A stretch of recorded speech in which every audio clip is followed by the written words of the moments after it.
Liquidator. So, liquidator is a person appointed to wind up the affairs of a company that is going through the liquidations or dissolutions.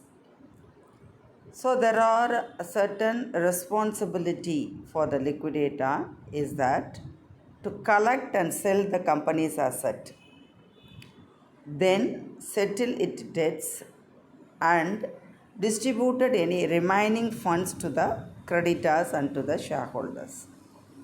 So, the main responsibility of liquidator is collect and sell the company's asset, settle its debts, and the balance amount will be distributed to the creditors and the shareholders. So, when the company, what are the circumstances?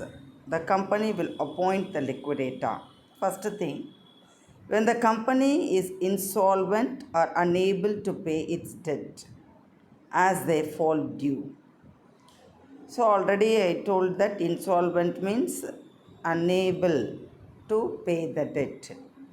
So, when the company is insolvent, they will be appointing the liquidator. Second thing, when the shareholders or the directors are decided to go for the voluntary winding up of a company. Third thing, the court order for a winding up of a company. This is a compulsory winding up of a company. So, voluntary winding up, can appoint the liquidator. When the court order, that is a compulsory winding up of a company, they can appoint the liquidator. So, the liquidator is usually appointed by the company's shareholders, creditors, or a court. Must be a licensed insolvency practitioner. So, he should not be insolvent. Then, voluntary or the members' liquidations. So, voluntary liquidations occurs when the shareholders of the company is decided to winding up a company because they believe the companies cannot continue to operate profitability. So, the company shareholders has been decided they cannot continue to operate the business in a profitable way, or they unable to fulfill the purpose for they have started the company. In such a circumstances, by passing the resolutions in the general meeting,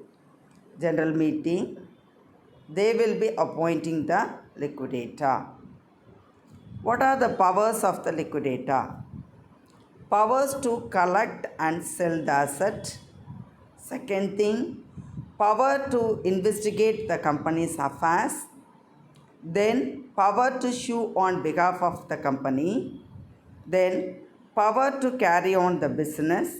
Then power to borrow the money. So here, power to collect and sell the asset. So already I told that he has a power to take the possession of the asset of the company and sell the asset of the company in order to pay off the debts and liability. So he wants to settle the debts and liabilities of the company. He has a power to collect and sell the asset of the company. Next thing, power to investigate the company's affairs. So the liquidator has a power to investigate the company's affairs, including its accounts, any other transactions and dealings. Accounts, transactions and dealings. The liquidator can also interview the company's officers, employees, any other relevant parties in order to gather the information about the company's affairs. Then power to sue on behalf of the company. Sue means he can file on behalf of a company to any other party. So the liquidator has a power to sue on behalf of the company if necessary. If any other directors or any other persons have wrongdoing or any other that is against the company, if they act against the company, he has a power to file a case against the particular person. Then power to carry on the business. In some cases, the liquidator have a power to carry on the business of the company in order to facilitate the liquidations process. This may involve selling the business as a going concern or continue to operate the business in order to realize its value.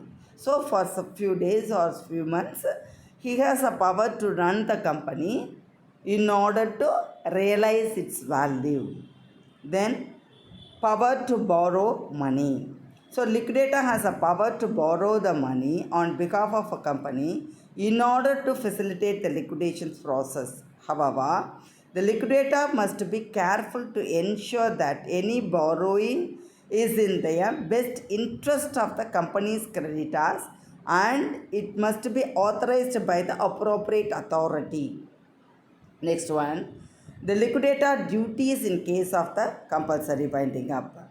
When the company is a compulsory winding up, it means the company gets the order of the court to liquidate because it is unable to pay its debts. So here it means the court has ordered the company to liquidate because it is unable to pay its debts. In this situation, the duty of the liquidators are similar to those of the voluntary liquidations, but there are some additional responsibilities arise from the involvement of the court that I have mentioned here. Take control of the company's asset. So the liquidator has a power to control the company's asset and ensure that they are properly valued and sold. So he has to take control of all the company's asset and he has to properly see whether it has been valued and sold at a proper cost.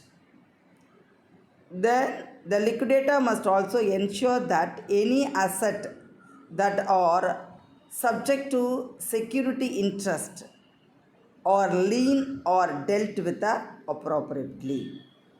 Then investigate the company's affairs. The liquidator must investigate the company's affairs to determine the causes of the company's insolvency, whether there has been any wrongdoing by the company's directors or the officers. So the liquidator must also report any findings of misconduct to the court. Misconduct by any director or officer or employee, anything, it should be reported to the court. Then recovering asset. The liquidator must take steps to recover any asset that has been improperly transferred or disposed of prior to the liquidation. Then paying to the creditors.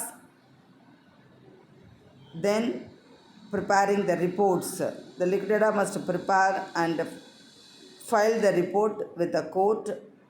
Details progress of the liquidations and the result of the investigations into the company's affairs. Then communicate it with the stakeholders. The liquidator must communicate with the company stakeholders, including creditors, employees, shareholders, to keep them informed about the progress of liquidation and to address any concerns or questions they have been asked. Thank you.